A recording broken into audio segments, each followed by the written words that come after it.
चलो देखो एक्सरसाइज 1.2 सवाल नंबर 4। देखो सवाल में क्या बोल रहा है कि -1/5 से आरंभ करके विभिन्न गुणनफलों द्वारा कोई पैटर्न दर्शाइए। मतलब कोई एक पैटर्न बनेगा, उसको दर्शाना है।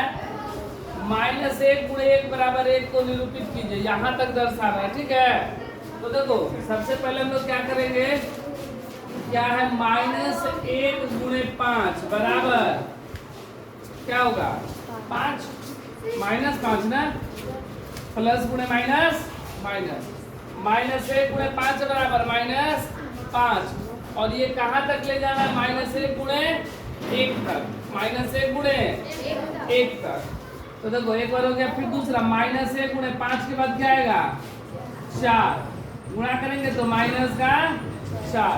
ठीक है, ये माइनस का 4 आया, इसको हम लोग क्या लिख सकते हैं, -5 अब प्लस का 1, -5 + 1। अगर इसको करेंगे तो ये क्या आएगा, प्लस माइनस माइनस माइनस 4 ही आएगा।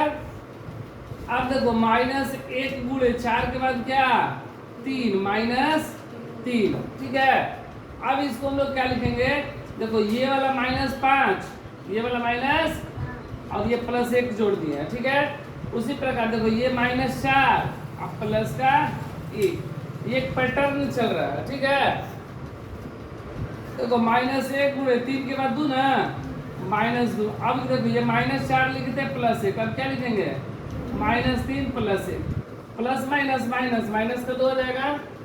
उसके बाद -1 × 1 क्या होगा -1, इसको हम लोग क्या लिख सकते हैं -2 अब प्लस का 1।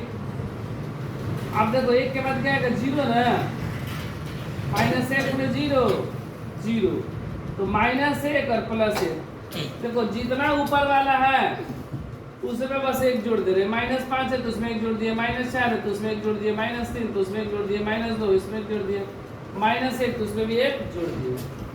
0 के बाद अब क्या आएगा -1 ना, यही तक बोला था ना। तो देखो ये 0 और इसमें +1 जोड़ दो, तो यही एक पैटर्न पर बन गया।